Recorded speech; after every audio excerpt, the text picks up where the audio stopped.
यानी उसी काल भगवान ने दो पार्टियां बना दी, एक साकार पार्टी, एक निराकार पार्टी। अब इन दोनों को समझना है, बस और कुछ नहीं करना है। तो कबीर साहब समझा रहे हैं कि निर्गुण सरगुण द्वंद्व पसारा, दोनों पड़ गए काल की धारा। अगर इस दुनिया में कहीं कोई झगड़ा है धर्म के नाम पे, तो निर्गुण सरगुण का ही झगड़ा है। निर्गुण सरगुण का ही झगड़ा है। मुसलमान हिंदू से क्यों नफरत कर रहा है? क्योंकि वो कहता है कि हिंदू साकार की पूजा करता है, बुत परस्ती करता है, जबकि परमात्मा अल्लाह निराकार है। यही कहते हैं ना, यही झगड़ा है। लेकिन अगर दोनों इसको समझ जाएं कि निराकार क्या है और साकार क्या है, तो दोनों की गति हो जाएगी, दोनों इस भवबंधन से निकल जाएंगे। तो साहिब कह रहे हैं निर्गुण सरगुण दोनों से न्यारा, और जानेगा कोई जाननहारा। ना निराकार, निराकार क्या है? दोनों हाथों के बीच में निराकार है। इसको तुम कितना लंबा खींच लो, जितना मर्जी ले जाओ, जितना मर्जी, इसका कोई अंत ही नहीं है।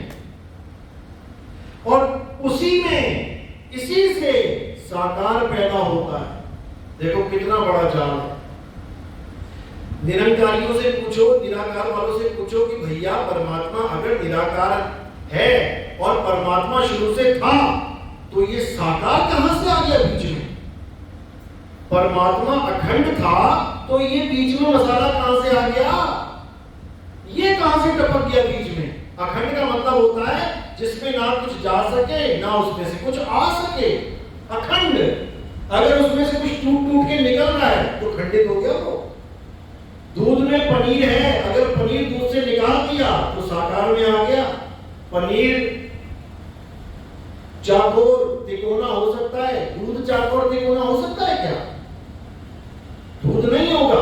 उसमें जो पनीर निकला है उसके तुम पीस बना सकते हो। इसी प्रकार इसी निराकार सृष्टि में ये जो साकार सृष्टि बन के आई है, ये उसी में से आई है और ये उसी में लय हो जाएगी। यानी पानी से ही बर्फ बन गई और बर्फ घुल के कहां चली गई?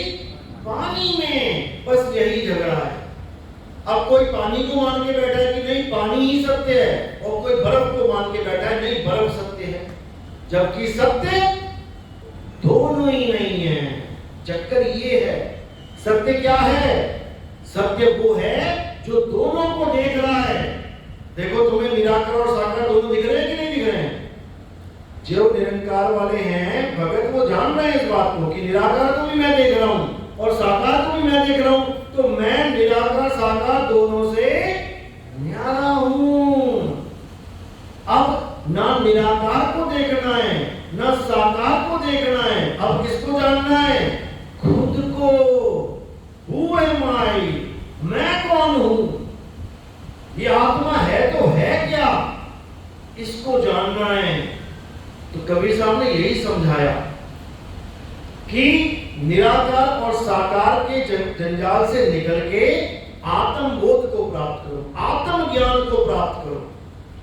जग में मीन प्यासी मोहि देखत आवे हासी, आत्म ज्ञान बिना नर भटके। तो कभी काबा कभी काशी। ये काबा काशी, काबा वाले निराकार को मानने वाले, काशी वाले साकार को मानने वाले। कभी निराकार की तरफ भाग रहा है, कभी साकार की तरफ भाग रहा है। अपनी तरफ नहीं भाग रहा, अपने आप को नहीं जान रहा। तो इसी को साहिब समझा रहे हैं कि तू सिमरन किसका करे? तू ही है आप पे आप। अब वो घर और है भाई, ये वो घर नहीं है निराकार वाला, ये तो जेल है। तीन लोग एक जेल है, पाप पुण्य दो जाल, और सारा जग भोजन बना खाने वाला काल। बिल्कुल क्लियर, ये सारा जग भोजन बना। देखो गीता में सारे जग को खा रहे हैं दांत फाड़ फाड़ के, और बोल भी रहे हैं हे अर्जुन मैं ही सारे संसार को पैदा करता हूं, मैं ही इसका नाश कर देता हूं। अब हमने उसको जानना है जो किसी का नाश नहीं करता, जो दया का सागर है, जो प्रेम का सागर है, कहते शंखो लहर महर की उपजे, वहां कहर नहीं कोई। वहां कहर नाम की कोई चीज नहीं है, और यहां पर बिना कहर के कोई चीज नहीं है। तो कहीं भी आ जाओ, जहां भी तुम अपना पैर फंसाओगे, तुम्हारा पैर पकड़ के खींच लिया जाएगा, गिरा दिए जाएंगे। कोई दुकान कर रहा है तो खतरा मंडरा रहा है फेल होने का, कोई शादी कर रहा है तो खतरा मंडरा रहा है मर जाने का, बच्चे पैदा हो रहे हैं खतरा मंडरा रहा है मरने का, कुछ भी काम कर रहे हो हर जगह खतरा मंडरा रहा है मरने का। तो यानी इस दुनिया में ऐसी कोई जगह नहीं है जहां तुम निश्चिंत होकर बैठ पाओ, कोई जगह ही नहीं है। इसीलिए इसको मृत्यु लोक कहा जाता है। मृत्यु लोक, भाग बेटा कहां भागेगा? तो भाग ही नहीं सकता कहीं, क्योंकि तू जेल के अंदर है और जेल तक तेरी दौड़ है। अब इस जेल से बाहर का रास्ता कबीर साहब समझाते हैं, कहते हैं आत्म चीन्हे परमात्म चीन्हे, संत कहावे सोए, और यह भेद काया से न्यारा, पूछे बिरला कोई। ये काया से न्यारा भेद है, यानी परमात्मा किसी काया में विराजमान नहीं है, परमात्मा काया से परे है, अधर में है। अरे अधर दीपतः गगन गुफा में है, निज वस्तु सारा। वस्तु सारा, सार वस्तु, सार नाम नहीं कि कोई मंत्र लेके आ गए गुरु जी से, वो वस्तु है सार वस्तु। और कहां पड़ी है? अधर द्वीप में। उस द्वीप का, उस अधर द्वीप का भेद प्राप्त करके ही वो वस्तु प्राप्त हो सकती है। वस्तु कहीं पड़ी है और ढूंढ कहां? मंत्रों में रहा है। अरे वस्तु कहीं और ढूंढे कहीं, कैसे लागे हाथ, और गुप्त वस्तु तब मिले जब भेदी लीजिए साथ। और भेदी लीना साथ में, अरे दीनी वस्तु लखाए, कोटि जन्म का पंथ था, पल में पहुंचा जाए। करोड़ों जन्म लग जाते तुम्हें वहां पहुंचने में, इन मंत्र जाप और ये तंत्र मंत्र करके, लेकिन जब गुरु मिल गया तो सूरत को सीधे ठिकाना मिल जाता है। अब सीधे सूरत अपने मूल की तरफ, अपने घर की तरफ, निज घर की तरफ रवाना होने लग जाती है। तो यही समझा रहे हैं, जब तक भेदी गुरु नहीं मिला तब तक तुम्हारा काम बनने वाला नहीं है। तो कह रहे सोई गुरु पूरा कहावे, जो दो अक्षर का भेद बतावे, एक छुड़ावे, एक को छुड़वा देगा। कौन सा? ये नाम, जो निरंजनों का नारायण का सतपुरुष अकाल मूर्त शब्द स्वरूपी राम, हरे कृष्ण हरे राम, अल्लाह अकबर, वाहेगुरु, कबीर कबीर, गॉड गॉड, सब छुड़वा देगा। हटाओ इसको। एक छुड़ाए, एक लखाए। अब लखाएगा क्या? आदि अक्षर, आदि नाम, निज नाम, आत्म देव, अबोल नाम, अडोल नाम, उसको लखाएगा। एक छुड़ाए, एक लखाए, तब प्राणी निज घर को जाए। तब जाके तुम्हें निज घर का रास्ता मिलेगा, नहीं तो इन्हीं नामों में फंसे रह जाओगे। हिंदी, पंजाबी, उर्दू, फारसी। कोई हिंदू से मुसलमान बन रहा है तो पहले हिंदी की आरतियां गाता था, अब अरबी में नमाज पढ़ रहा है। बताओ, हिंदी छोड़ के अरबी में आ गया तो क्या हो गया? उससे क्या हो जाएगा? कुछ नहीं होने का। वही 52 अक्षर इधर वाले छोड़ के उधर वाले पकड़ लिए। तो साहिब कह रहे हैं, एक नाम को जान के दूजा दे बहा। फेंक उसको नदी में, फेंक उसको नाले में। एक नाम को जान के दूजा दे बहा, और चंचल से नीचल भया, नहीं आवे नहीं जा। चंचल से नीचल भया, यानी चंचल मन, अंत समय में जब मौत आती है तो मन चंचल क्या करता है? डरा देता है। अरे मर गया मर गया मर गया, मुझे जीवन चाहिए, मुझे शरीर चाहिए। बस यही बीज रोपण हो जाता है। यही तुम्हारे अगले जन्म का कारण है। कारण जैसे तुम कहते हो मैं मरना नहीं चाहता, समझ लो तुम्हें नया जन्म मिल गया। क्योंकि जो जो मांगो ठाकुर अपने से, देवे, जो तुम परमात्मा से मांगोगे तुम्हें वही मिलेगा। इसलिए अब मृत्यु के वक्त जीवन की इच्छा मत रखना, क्योंकि तुम सदा सदा के लिए पहले से ही जीवित हो। जो खुद सदा सदा के लिए जीवित है वो जीवन की भीख मांग रहा है। जो कभी मर नहीं सकता, ईश्वर अंश जीव अविनाशी, गाने में अच्छा लगता है। जो कभी मर नहीं सकता वो भीख मांग रहा है कि भगवान मैं जीना चाहता हूं। अरे तू मर ही नहीं सकता। कौन मरेगा? शरीर मरेगा। इस शरीर के मरने से पहले मन को मारने की विधि सीख लेना, नहीं तो अगला जन्म तैयार खड़ा है। क्यों? क्योंकि मन हुआ ना माया हुई, हरि मर मर गया शरीर, आशा तृष्णा नाम हुई, और कह गए संत कबीर, कह रहे माया मरी ना मन हुआ। ये काया तो मर गई लेकिन मन नहीं मरता।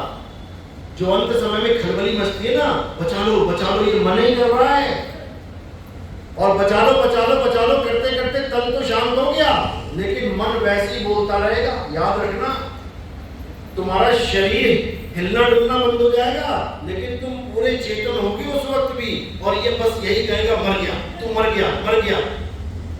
अब क्या चाहिए? मुझे जीवन चाहिए, अगला शरीर चाहिए। चल बेटा फिर। तो इसी को आखिरी दांव कबीर साहब कह रहे हैं कि जब कली काल के साथ तुम्हारा युद्ध होगा, तब तुमने दांव लगाना है। अब दांव कौन सा लगाना है? तो कह रहे काल के सिर पे पांव दे और सतगुरु के उपदेश, और साहिब वहां पकड़ के ले चले अपने देश। ये है दांव। इसी दांव को खेलना है तुमने। इसीलिए कबीर साहब कह रहे हैं कि सारे गुरुओं को एक मत समझ लेना कि तेरा भी गुरु पूरा, मेरा भी गुरु पूरा। ये वो खेल नहीं चल रहा है कि राधा स्वामी वाले भी 5 नाम देते हैं, जय गुरुदेव वाले भी 5 नाम देते हैं, चलो एक ही बात है, दोनों गुरु पूरे। ये वो खेल नहीं चल रहा है। अरे गुरु में भेद है, और गुरु में भाव। सोई गुरु नित बंदिए, जो शब्द बतावे दाव। जो तुम्हें दाव लगाना सिखा दे वो है पूरा गुरु, और जो तुम्हें मंत्र देके सारी उम्र जपने के लिए लगा दे वो बर्बादे आलम है। बर्बाद गुरु है वो तुम्हारा जीवन का सत्यानाश करने के लिए आया है। तो कबीर साहब समझा रहे हैं, एक नाम सुख रास है और एक नाम दुख रास, एक नाम बंधन काटे और एक गल की भांस। दोनों नामों की व्याख्या है यहाँ पे।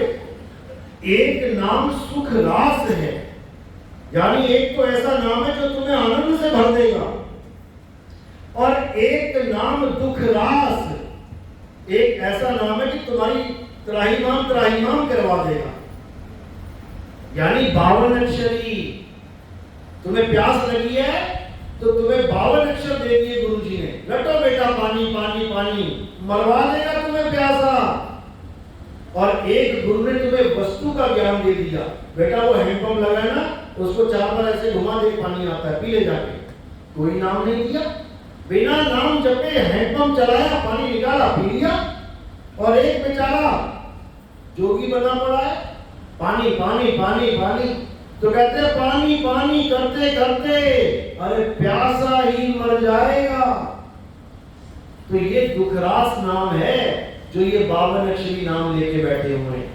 इसको छोड़ देना है, इसको छोड़ दो। एक छुड़ाए एक लखाए, तब प्राणी निज घर को जाए। और अधूरे गुरु ने क्या बोल दिया इसको? ये ओम सोहम है, एक छुड़ाए एक लखाए, 2 अक्षर बताओ। और जीव बेचारा अज्ञानी जीव समझ नहीं पाया, फंस गया इनके चक्कर में। और लगा रहा बंदी छोड़ के नारे, जय बंदी छोड़ की जय, और बंदी छोड़ जेल में बैठे हुए हैं, 10 साल से नहीं निकल पा रहे हैं। इतनी भी बुद्धि काम नहीं कर रही है कि बंदी छोड़ कहते किसे हैं? जो तुम्हें बंधन से छुड़ा दे, और यहाँ बंदी छोड़ ही कैदी बना बैठा है, तो कैसे कल्याण होगा? बिल्कुल नहीं होगा।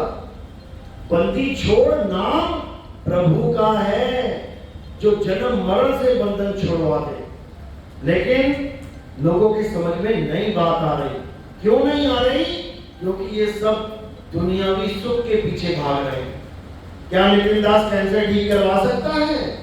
क्या नितिन दास धंधा मंदा हो गया चलवा सकता है? क्या नितिन दास दिमाग में कोई प्रॉब्लम है, भूत प्रेत घुस गया है, भगा सकता है?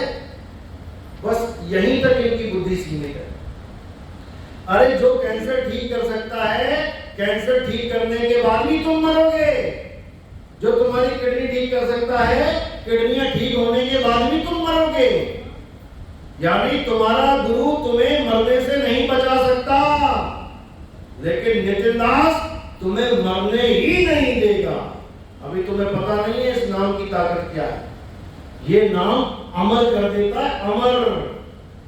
प्यारे, बचना चाहो काल जाल से, और चीनो शब्द हमारा, कहे कबीर अमर कर राखूं, और जो निज होए हमारा। नितिन दास के पास आने के बाद तुम्हें अपना अमर स्वरूप मिलेगा, तुम्हें अपना आत्म स्वरूप मिलेगा, और उसकी कभी मृत्यु होती नहीं है। तो बताओ, किडनी वाला गुरु बढ़िया है कि तुम्हें अमर कर देने वाला है? तुम्हारे फेफड़े ठीक हो जाएंगे मंत्र जप के, वो भी तुम किसी और के मंत्र जप रहे हो, तो रामपाल रामपाल करके करो जरा।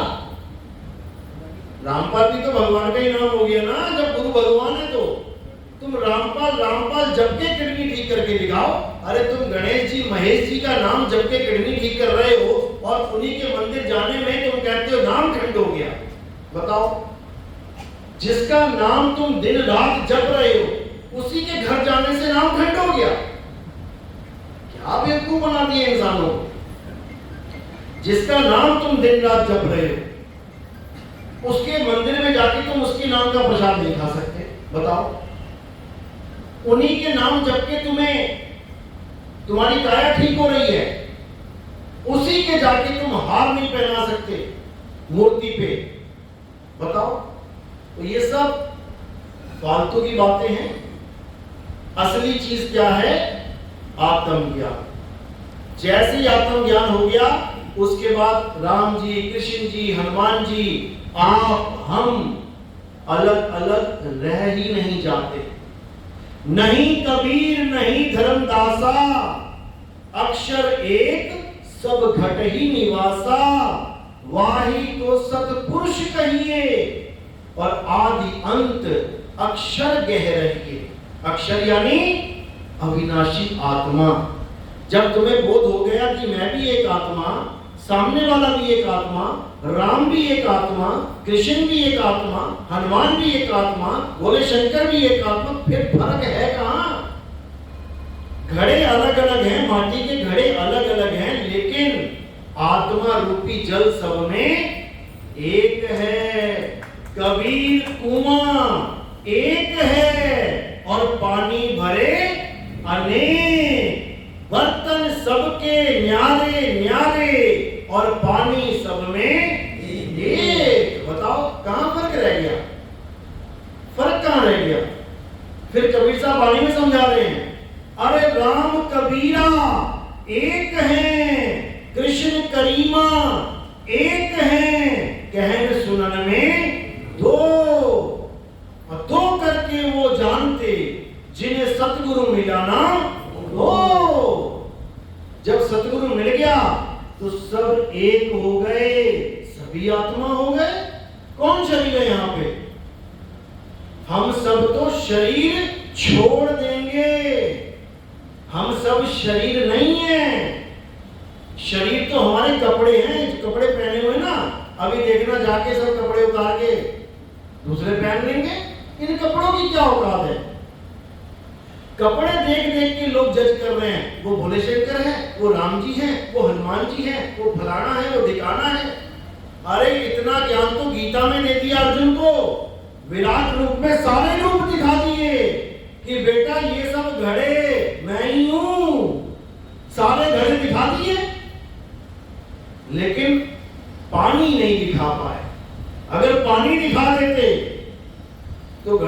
खेल खत्म हो जाता। तो पानी किसने दिखाया है? पानी कबीर साहब ने दिखाया है। पानी दिखाना संतों का काम है, भगवानों का काम नहीं है, अवतारों का काम नहीं है। तो यही कबीर साहब बार बार समझा रहे हैं कि ऐसा गुरु ढूंढ ले भैया जिससे आत्मज्ञान हो जाए। ये मंत्र देने वाले गली गली में बैठे हैं, एक ईंटा उठाओ तो 5 मिलेंगे तुम्हें, ऐसे ऐसे बैठे हुए हैं। और मनमुखी मंत्र होगी, किसी ग्रंथ में मंत्र नहीं है। जो ग्रंथ वाला भी दे रहा है वो भी खिचड़ी ज्ञान दे रहा है, तो बुरा हाल है। तो इसलिए कबीर साहब यही समझा रहे हैं कि अब समय आ गया है, अब वो समय आ गया है जिसके लिए सब संतों ने जिक्र भी किया और छुपा भी लिया। सबने बता भी दिया कि कलयुग में सतयुग आएगा, कोई आएगा जो सबको एक करेगा, लेकिन छुपा भी लिया, बताया भी नहीं कि वो कौन है। क्यों? क्योंकि उनको पता था जब सूरज आएगा ना तो अपने आप रोशनी हो जाएगी, बताने की जरूरत नहीं पड़ेगी, खुद ही जान जाओगे कि वो कौन सा ज्ञान है जो सारे संसार को एक कर सकता है। आज तक ना कर पाया कोई ये। कोई कहे जी कबीर पंथ एक कर सकता है, ये कितने कबीर पंथ बैठे हुए हैं, करे जरा ये, करके दिखाओ ये। कोई कहे जी सिख धर्म कर देगा, करके दिखाओ ये। कोई कहे जी सनातन धर्म एक कर दे, करके दिखाओ ये। कोई कहे जी मुसलमान सबको एक करके दिखाओ तुम्हें। कोई एक नहीं कर सकता, सब अपने धर्मों में बंट गए। अब सब अपने अपने धर्म को फैलाने में लगे हुए हैं, जबकि धर्म वो है भी नहीं, वो पंथ है, वो संप्रदाय हैं। धर्म तो वो होता है जो कभी बनता और बिगड़ता नहीं है। धर्म का कभी हानि होती नहीं है, धर्म का कभी नाश होता ही नहीं है। और धर्म कौन सा है? हमारा एक ही धर्म है, और वो है सत्य सनातन धर्म, जिसको हम आत्मा कहते हैं, जो बनती बिगड़ती नहीं है। आज जितने मुसलमान हैं ये सब कौन थे? ये सब पहले शिव जी के पुजारी थे, हिंदू धर्म वाले थे, सनातन धर्म में थे, लेकिन नाना प्रकार के पंथों में बट गए, हो गए अलग अलग। तो अब जो ज्ञान है ये वो ज्ञान है जिसके लिए सबने जिक्र किया। बाबा जय गुरुदेव ने कम जिक्र किया गया। बाबा जय गुरुदेव की भविष्यवाणियां पढ़ो, देखो क्या कह रहे हैं कि ऐसा पंथ चलेगा, ऐसा पंथ चलेगा, सबको एक कर देगा। खुद ही एक नहीं कर पाए सबको। लोग सोच रहे हैं वो अपने लिए भविष्यवाणी कर रहे थे, अरे वो तो चले भी गए। और कई सोच रहे हैं वो गए नहीं, वो बैठे हुए हैं अभी, तो भैया वो भी चले जाएंगे, उनको कितनी देर लगेगी? वो भी पका हुआ फली है, कोई जवान आदमी थोड़ी नहीं बैठा कि 20 साल जिएगा। समझ रहे बात को? ये सब फालतू की बातें हैं कि बाबा गुरुदेव को अंडरग्राउंड कर लिया गया, बाबा गुरुदेव मरे नहीं हैं। ये बच्चों वाली बातें बंद करो और सत्य को जानो, उसको जानो जो कभी मर ही नहीं सकता। और जो ये कह रहा है कि मैं बाबा गुरुदेव जय गुरुदेव नया बन के बैठ गया, वो भी मरेगा किसी दिन।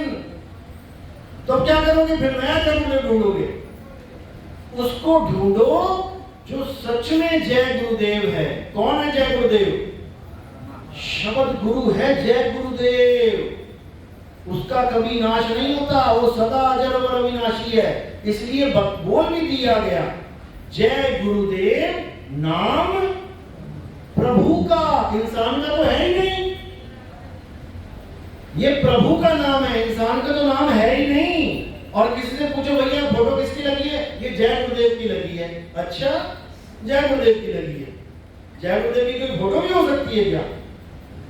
अरे रूप न रेख न रंग, प्रभु तीन गुणों से भिन्न।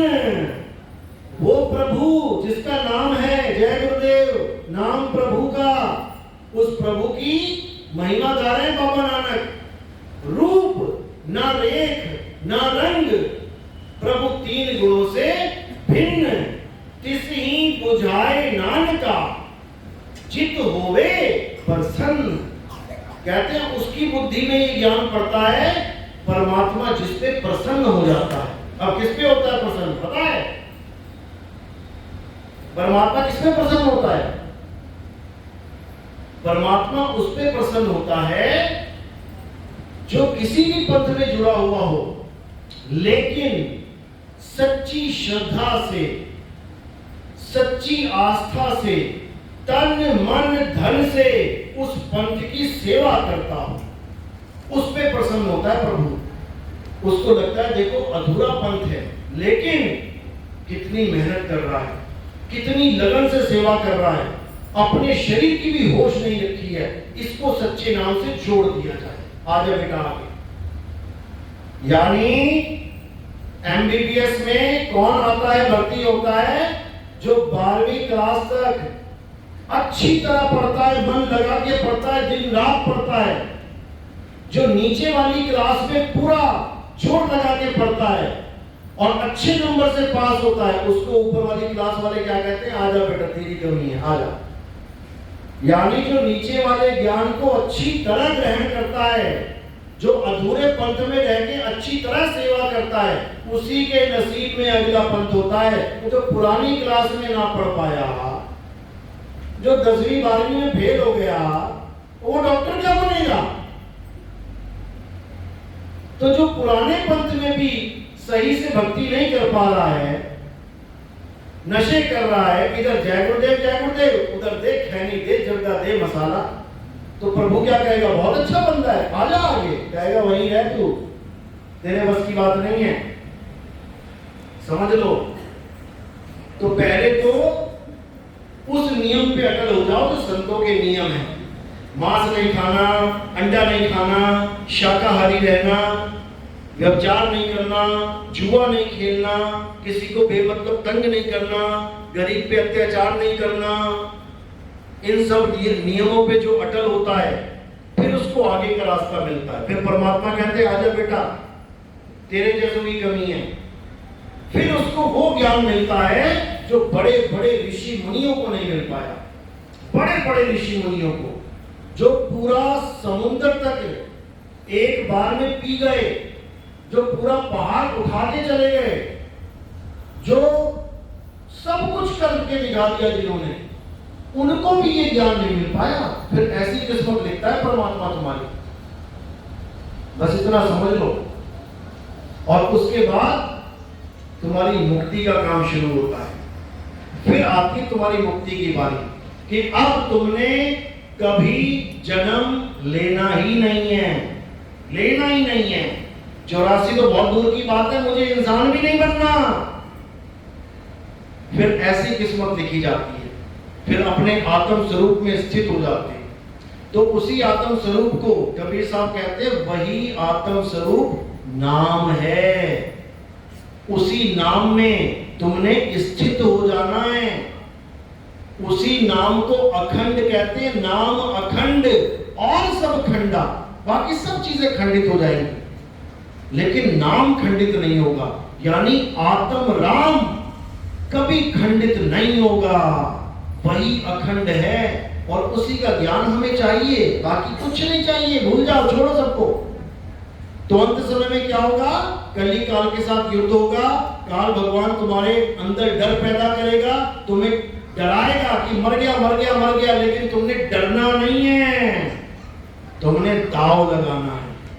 और जैसे ही तुम दाव लगाओगे, काल के सिर के ऊपर जैसे ही तुम्हारा पैर आएगा, उसी वक्त ऐसा आनंद आएगा, ऐसा आनंद आएगा कि तुम कहोगे भाई ये पहले क्यों नहीं आया जीवन में। अगर इसी को मौत कहते हो तो मैं रोज ही मरने को तैयार हूं, क्योंकि मौत कुछ होती ही नहीं है। मौत नाम ही नहीं है किसी का। अरे ये शरीर पहले से मरा हुआ है, जो मरा हुआ है उसकी मौत कैसे आएगी? और जो तुम जीवित हो सदा सदा के लिए, वो मर नहीं सकता। तो मरा कौन? अरे शरीर पहले से मरा हुआ है, कि तुमने जीवित कर रखा है इसको। तो साहिब समझा रहे हैं, अरे पानी में पानी मिला और मिला पौन में पौन, और मैं तो से पूछूं पंडिता, इनमें मरा कौन?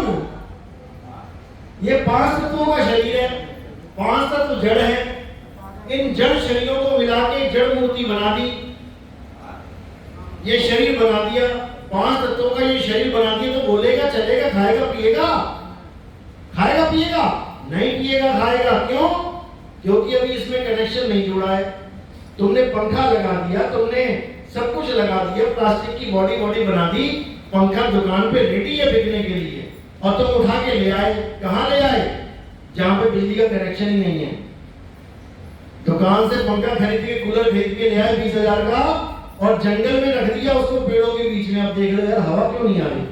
चलेगा क्या? नहीं चलेगा। चलेगा कैसे? जब कनेक्शन लगाएंगे बिजली का। अब जो बिजली है वो अमर है, और जो पंखा है वो जड़ है, मरा हुआ है। अब मरे हुए पंखे को जीवन दान बिजली दे रही है खैरात में। अब इसमें मरेगा कौन? पंखा पहले से मरा हुआ है और बिजली अमर है, तो मरा कौन? मौत नाम ही झूठ है। जो कहते हैं मृत्यु अटल सत्य है, मैं कहता हूं मृत्यु से बड़ा झूठ इस दुनिया में कुछ है ही नहीं। बस तुम्हें डराने के लिए रखा गया ये नाम, मौत, काल। काल आ जाएगा, किसी का काल नहीं आएगा, किसी का काल नहीं आएगा। लेकिन तब नहीं आएगा जब तुम खुद को जान जाओगे कि मैं अकाल हूं, मैं मृत्यु से परे हूं। केवल सुनने से नहीं कि मैंने कह दिया, तुमने सुन लिया कि हो गया काम, ऐसा नहीं है। तुम्हें कुछ करना भी पड़ेगा। और क्या करना है? क्या करना है? सुरत फंसी संसार में, तासे पड़ गई दूर, और सुरत बांध स्थिर करो, आठों पहर हुजूर पास। 8 पहर में तुमने यही काम करना है। 8 पहर के बाद जितना टाइम बच जाए ना, फिर कुछ और कर लेना, लेकिन 8 पहर यही करना है। तो 8 पहर के अलावा कुछ बचेगा टाइम? नहीं बचेगा। तो इसका मतलब कुछ भी नहीं करना, और कुछ भी नहीं करना। कोई तंत्र नहीं, कोई मंत्र नहीं, कोई पूजा नहीं, कोई पाठ नहीं, कोई हवन नहीं, कोई यज्ञ नहीं, कुछ नहीं। तब समझना कि हाँ, अब वो चीज मिलने वाली है। अब पता लगा नाम दीक्षा लेके, दूसरी दीक्षा लेके, गुरुजी कभी कभी दिया जला सकते हैं भगवान के आगे? हाँ जला ले। वो अंधकार में खड़ा है, तेरे दिए की जरूरत है उसे। वो अंधेरे में है, उसको तेरे दिए की जरूरत है, तब उसको दिखाई देगा कि प्रसाद रखा है कि क्या खाऊं। तो ऐसे ऐसे लोग हैं अविवेकी।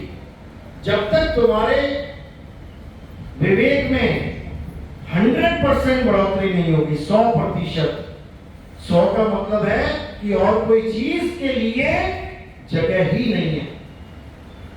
जब तुम ऐसे फ्री हो जाओगे, फ्री माइंड, कि इसके अलावा कुछ है ही नहीं, समझना तब दया होगी तुम पे। अगर तुम्हारे दिमाग में इतनी सी भी जगह है ना कि यार मंगलवार है, आज चलो हनुमान जी के दर्शन कराएं, तो तुम सारी उम्र दर्शन ही करोगे, फिर कुछ नहीं हो सकता। हमें कितना भरोसा होना चाहिए परमात्मा पे? जितना हमें अपने बाप पे भरोसा है कि मेरा ही बाप है। टेस्ट करवाया कभी तुमने? डीएनए टेस्ट कि देखो तो सही है मेरा ही है कि किसी और का है? किसी ने नहीं कराया होगा आज तक, जबकि मां जानती है कि वो है कि नहीं उसका। मां ये जानती है कि ये जो लड़का है, बच्चा है, ये मेरे पति का है या किसी और का है। अभी डीएनए टेस्ट करा लोगे तो पता नहीं कितने लोगों के दिल टूट जाएंगे, लेकिन फिर भी हम भरोसा करके बैठे हैं कि यही मेरा बाप है। बस इतना ही भरोसा करना है परमात्मा पे कि ये मेरा बाप है।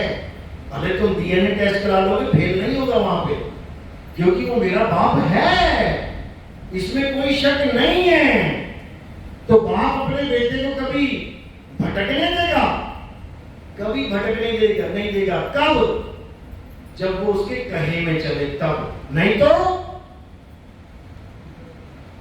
तो बेदखल भी एक चीज होती है। कौन करता है बेदखल? बेटे को बेदखल कौन करता है? बाप नहीं करता है। ये भी बाप का ही एक रूप है। जब बाप देखता है अच्छा जी हनुमान जी के दर्शन करना चाहता है तू, चल बेटा बेदखल, अब करता रहे हनुमान जी के दर्शन। अच्छा तू कांवड़ लेने जाना चाहता है, चल जा बेटा कांवड़ लेके आ तू।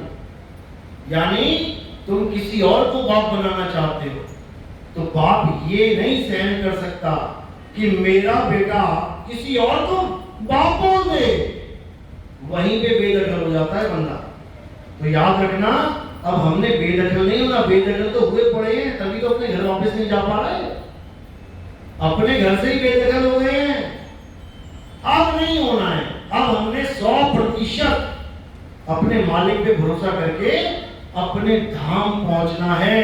और ये जो काल भगवान का लोक है, संसार है, ये माया की नगरी है, इसको सदा सदा के लिए त्याग देना है। तो कह रहे रहना नहीं देश बेगाना है, और ये धरती कागज की पुड़िया, बूंद पड़े घुल जाना है, रहना नहीं देश बेगाना है। ये संसार झाड़ और झाखड़, अरे उलझ पुलझ मर जाना है। और कहे कबीर सुनो भाई साधो, सतगुरु नाम ठिकाना है। सतगुरु नाम मंत्र नहीं है, ठिकाना है, जिसमें तुम्हारा ठिकाना बनेगा, जाके तुम रहोगे प्रभु के नाम में, तुम रहोगे जाके। तो ये वो ठिकाना है जिसको चौथा लोक कहते हैं, जिसको चौथा पद कहते हैं, जिसको सतलोक कह देते हैं। वो वाला सतलोक नहीं जिसमें पहाड़ है सोने के और नदियां घूम रही हैं इधर उधर, वहां पहाड़ से गिर के मर जाओगे, नदी में डूब के मर जाओगे। ये ऐसा सतलोक है जिसमें सत्य के सिवा कुछ और है ही नहीं। कौन सा पहाड़, कौन सी नदियां? फिर कहोगे जी वो बच्चा मर गया, क्यों? अरे वो सतलोक की नदी में मगरमच्छ भी था। जैसे रामपाल जी कहते हैं, यहाँ पर मरने के बाद एक बार और सतलोक में पैदा होना पड़ेगा। बताओ, यहाँ मरेंगे फिर वहां पैदा होंगे? कमाल कर दी। फिर वो कहते परिवार समेत वहां जाओगे, फिर मैं पता नहीं किसके यहाँ बच्चा बन के पैदा हो गया, घरवाली किसके यहाँ पैदा हो गई, मेरे बच्चे मर के किसके यहाँ पैदा हो गए, फिर परिवार खंडित हो गया। और कौन सा परिवार ले जाने की बात कर रहे हो? ये जो इस जन्म का परिवार है वो, और जो मेरी पिछले जन्म की बीवी, उससे पहले की बीवी, उससे पहले का परिवार, वो कहां गया? फिर वो मेरा परिवार नहीं था क्या? ये सब कहानी ज्ञान है, पवित्र ज्ञान है। पवित्र ज्ञान यानी कहानी ज्ञान। काल है, दयाल है, ब्रह्मा विष्णु महेश है, ऐसे कर दिया, वैसे कर दिया, अंडा फोड़ दिया, ये कर दिया, वो, ये सब पवित्र ज्ञान है। और मूल ज्ञान क्या है?